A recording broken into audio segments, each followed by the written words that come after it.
그 땅에 흉년이 드니라. 룻기의 배경이 뭡니까? 사사시대라는 겁니다. 사사들이 치리하던 때입니다. 그 땅에 흉년이 들었습니다. 흉년 들 수 있지 않겠습니까? 날마다 풍년이 들면 참 좋겠지만 그렇게는 안 되는 것 같습니다. 흉년이 들 때도 있습니다. 살다 보면 좋을 때도 있지만 힘들 때가 참 많은 것 같습니다. 그런데 오늘 나오는 이스라엘의 흉년은 조금 다르게 봐야 합니다. 특별히 오늘 말씀에 나오는 이 저 흉년은 완전히 생각이 다릅니다. 그냥 살다가 든 흉년이 아니고 다른 개념으로 생각할 수 있습니다. 신명기 28장 내용을 아십니까? 신명기 28장 내용 간단합니다. 하나님의 말씀에 순종하면 복 받습니다. 그것만 나오면 참 좋겠는데 또 나옵니다. 하나님의 말씀에 순종하지 않으면 저주를 받는다 하는 말이 복 받는 내용보다 3배는 더 많습니다. 조심해라 하는 말을 강하게 하고 있는 겁니다. 그 중에 24절 말씀은 이렇게 이야기합니다. 같이 읽겠습니다. 여호와께서 비 대신에 티끌과 모래를 내 땅에 내리시리니 그것들이 하늘에서 내 위에 내려 마침내 너를 멸하리라. 아멘. 하늘에서 뭐 대신에 뭐가 옵니까? 비 대신에 티끌과 모래가 온다고 합니다. 난리 났습니다. 비가 와야 되는데 죽으라고 비는 안 오고 모래가 막 내립니다. 이러면 농사가 될까요? 저걸 뭐라 그럴까요? 오늘 말씀에 나오는 걸로 하면 흉년 등급입니다. 흉년 등급.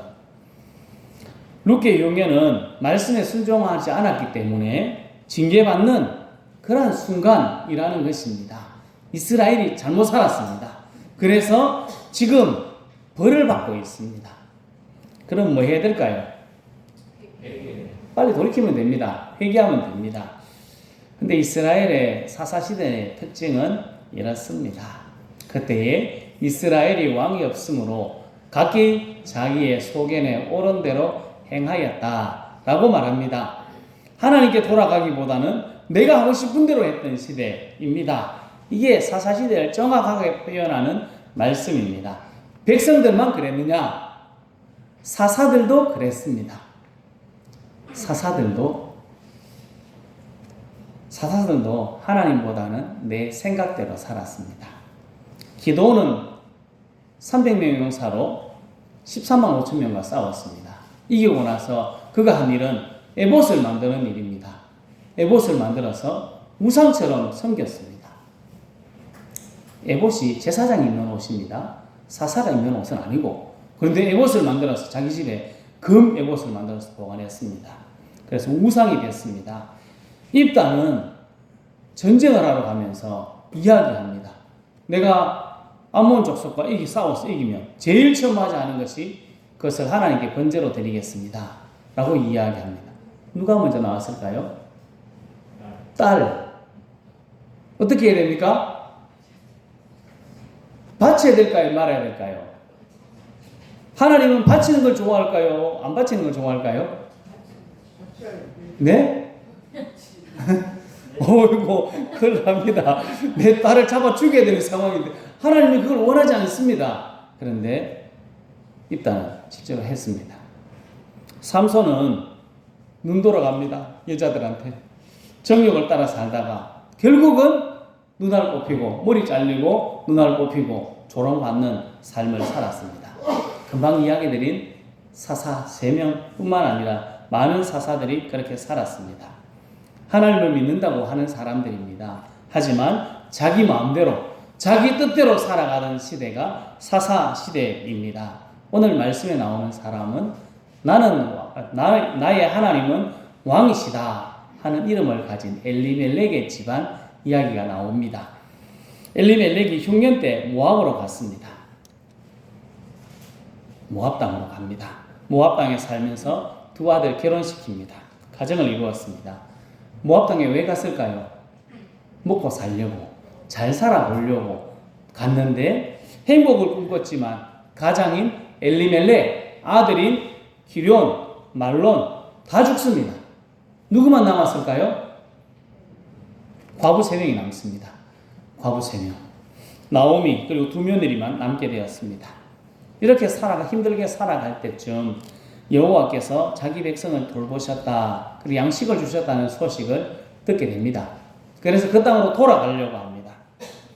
돌아가면서 그래도 나오미가 양심적인 사람이라 내 며느리 데리고 와가지고 고생시키면 안 되겠다 하고 며느리들에게 너희 집으로 돌아가라.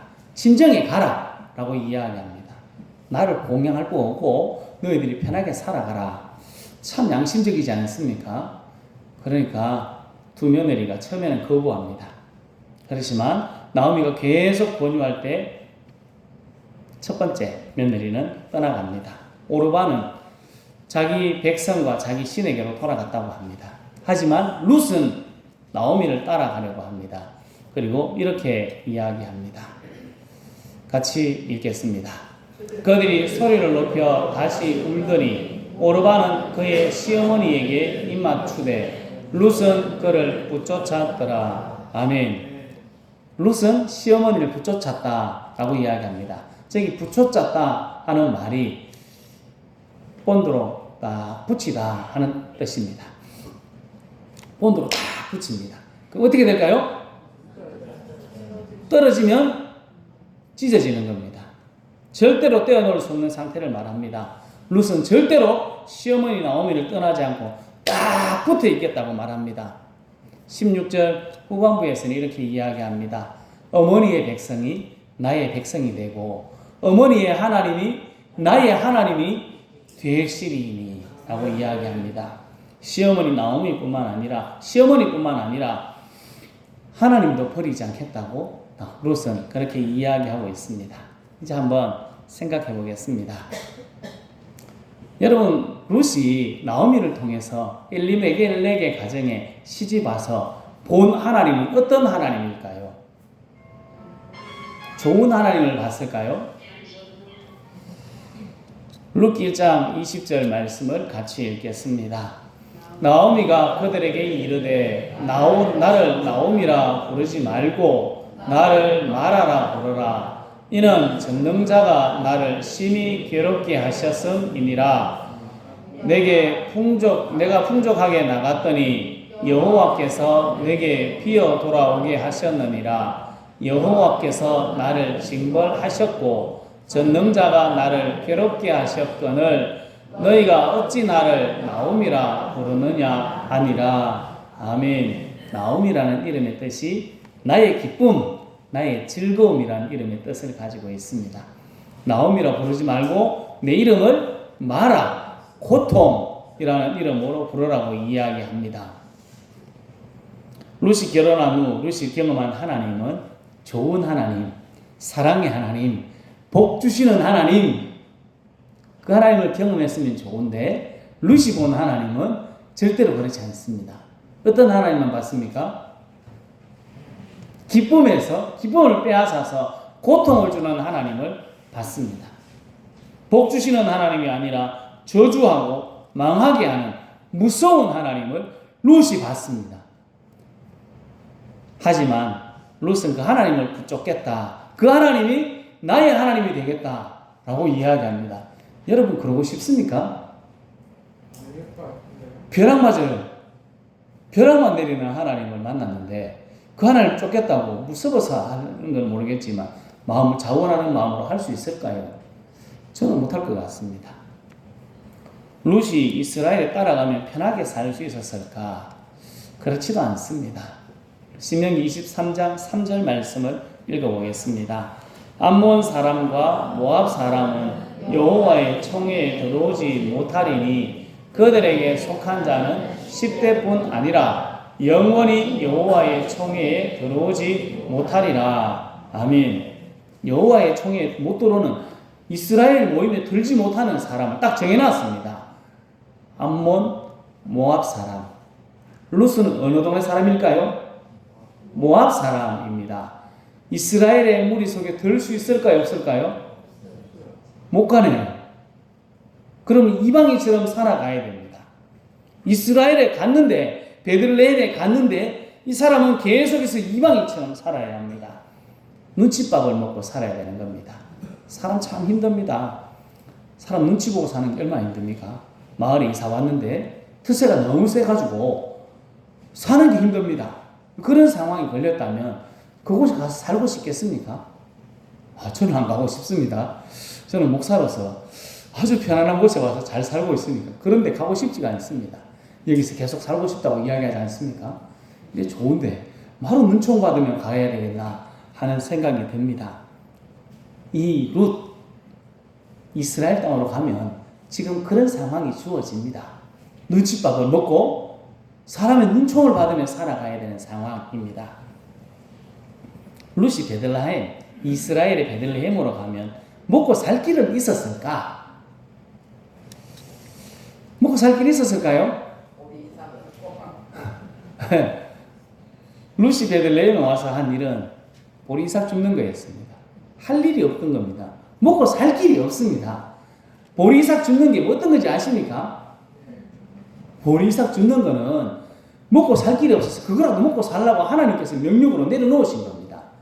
가장 가난한 삶을 살아가야 했던 삶, 그게 룻의 삶입니다. 자기 알았을까요? 몰랐을까요? 정확히는 모르겠습니다만 알았는지 몰랐는지 모르겠지만 어쨌든 제가 봤을 때는 이 땅이 삶보다 이스라엘에 가서 사는 삶보다 친정에 돌아가고 아는 사람이 많은 곳에 사는 게 더 좋지 않았을까? 저는 그런 생각이 듭니다. 모함에 그냥 살면 눈총 안 받아도 되고 그냥 아는 사람이 있으니까 살 수 있고 자기 친정에 가면 먹여 살려주기는 안 하겠나? 저는 그런 생각이 들거든요. 그런데 룻은 이 모든 것을 포기합니다. 시어머니를 따라가고 하나님을 선택하고 하나님께 딱 붙어 있겠다고 말합니다. 여러분 이런 삶 살아가실 수 있겠습니까? 닥치면 살아요. 닥치면 살아야죠. 맞습니다. 룻이 하나님을 바라보게 된 것, 하나님께 다 집중할 수 있었던 것, 하나님을 쫓겠다고 결심한 이유가 뭘까요? 이유가 있을 거 아니겠습니까? 여러분이라면 진짜 이런 상황에 힘든 일을 선택하며 갈 수 있겠나 하는 생각이 듭니다. 힘들고 어려운 길이 뻔히 보이는데 그 길로 들어설 수 있겠습니까? 들어설 수 있습니다. 감사하네요. 룻이 하나님을 바라보고 힘들고 어려운 길을 다 알면서도 그 길을 선택한 것, 뭐 좋은 게 한 개도 없습니다. 하지만 하나님의 은혜가, 하나님의 긍휼이 룻을 사로잡았다라고 우리는 볼 수밖에 없습니다. 다른 것으로 설명할 것이 없습니다. 눈에 보이는 게 어렵고 힘든 일인데도 그 어렵고 힘든 일을 걸어가려고 할 수 있었던 것은 하나님의 은혜요, 하나님의 강권하심이 있었습니다. 우리가 지금 하나님을 바라보고 예배하는 것도 하나님의 은혜입니다. 이곳에 와가지고 땀을 뻘뻘 흘리면서 일하는 것 안 돼 보입니다. 동생들이 그래 일하는 게 우리 권사님들, 우리 집사님들이 보시기에는 아들 같은 청년들이 와가지고 땀 흘리며 일하는 게 얼마나 미안했는지 모르지만 그 청년들이 이렇게 열심히 섬겨줄 수 있었던 것도 힘든 일을 선택한 것도 은혜였다. 저는 이야기하고 싶습니다. 우리가 살아가는 모든 것이 은혜입니다. 은혜 아니면 뭐 다른 것 할 수 있는 것이 없습니다. 하나님의 은혜 안에서 우리가 열심히 최선을 다해 살아가는 것이 필요합니다. 어머니의 하나님, 시어머니의 하나님이 나의 하나님이 되겠다 말한 룻의 표정은 어땠을까? 표정은 어땠을까요? 네? 애절했을까요? 저는 이랬을 거라고 봅니다. 즐겁게 이야기하지 않았을까 하는 생각이 듭니다. 룻은 시어머니 나오미가 믿던 하나님을 선택하고 힘든 길을 가지만 그의 표정은 밝고 희망이 있고 행복했다. 저는 그렇게 보고 싶습니다. 믿음의 사람들이 이렇게 살아가야 될 것 같습니다. 사도행전 2장에 보면 오순절 성령 강림 후에 그들의 재산을 나눠줍니다. 우리 밭을 팔아가지고 옆에 사람을 도와줍니다. 그때 사람들의 표정이 어땠을까요? 이거 내 거 뺏겨가지고 아이고 내 거 다가가네 이렇게 하고 하지는 않았을 것 같습니다. 즐겁게 행복하게 나눠주지 않았을까요? 사도행전 7장에 보면 스데반 집사님의 이야기가 나옵니다. 스데반 집사님이 공에 잡혀갔습니다. 공에 잡혀갔을 때 그의 얼굴이 무엇의 얼굴과 같았을까요? 천사의 얼굴과 같았다고 합니다. 행복한 얼굴, 너무 기쁜 얼굴, 지금 당장 죽어도 죽을 거라는 예감을 했던 것 같습니다. 제가 보기에는. 그런 상황 가운데서도 얼굴이 환하게 행복한 모습으로 있었습니다.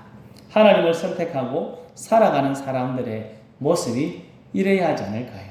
즐겁고 행복한 모습, 힘들고 어려운 상황이 있지만 하나님을 선택하고 기쁘고 즐겁게 살아가는 모습이 우리들에게 있어야 합니다. 힘들 때 표정이 일그러집니다. 누구나 다 그런 것 같습니다. 저도 늘 웃으려고 노력합니다. 저도 표정 관리를 하거든요. 표정 관리 열심히 합니다. 자주 이야기 드렸지만 제가 주일날 아침에 아플 때가 있습니다. 이렇게 있으기가 제가 거북하거든요. 그래서 웃으려고 많이 노력합니다. 믿는 사람은 그런 표정 관리도 중요한 것 같습니다. 힘들고 어려울 때 없다고 이야기하고 싶지 않습니다. 있습니다. 표정이 막 일그러질 때도 있습니다. 하지만 그때도 웃으려고 힘쓰는 것, 그게 우리 믿음의 사람들이 달려갈 길입니다. 이것도 은혜 아니겠습니까? 웃을 수 있는 것도 은혜입니다. 은혜 안에서 기뻐할 수 있고 나도 모르게 기쁨이 넘칩니다.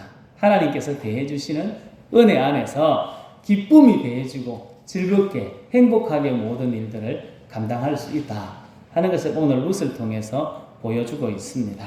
성도 여러분, 힘들고 어려운 삶을 살 때도 있지만 하나님을 선택한 사람, 하나님을 붙쫓은 사람으로 즐겁고 기쁘고 행복하게 살아갈 수 있기를 예수님의 이름으로 축복합니다. 모든 사람들이 자기가 하고 싶은 대로 하던 때입니다. 지금 사사시대가 그렇습니다. 그런데 누구만은 그렇게 살아가지 않습니까?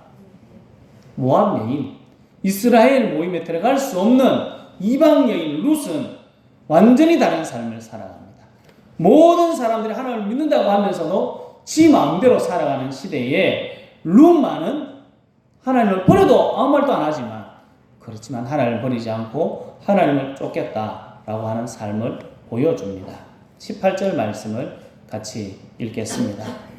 나오미가 룻이 자기와 함께 가기로 굳게 결심함을 보고 그에게 말하기를 거치니라. 아멘.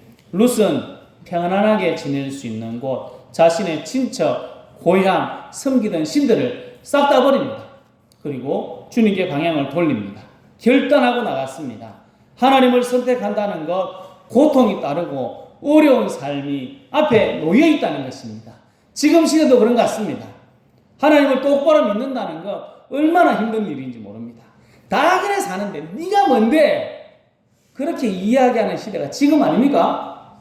회사 다니면서 만만치 않습니다. 믿음으로 살아간다는 게 참 내 뜻대로 안 됩니다. 제 장모님도 한잔 하던데, 저한테는 목사님도 한잔 하던데 이런 분이 저에게 있습니다.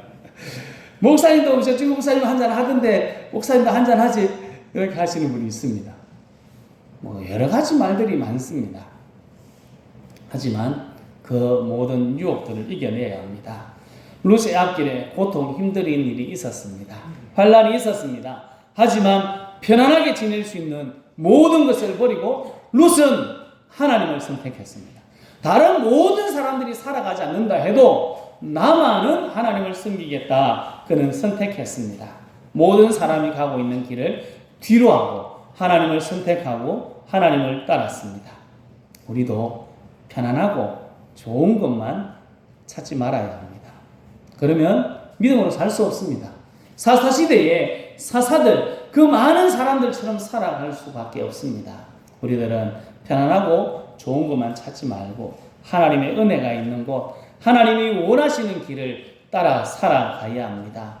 세상의 평안을 추구하고 세상 사람들이 살아가는 삶대로 사는 것이 아니라 하나님을 선택하고 하나님의 뜻을 따라 살고 하나님을 의지하는 삶을 우리가 살아가야 합니다. 룻은 어머니의 하나님이 나의 하나님이 됩니다 라고 고백했습니다. 우리는요, 주님은 나의 하나님이십니다.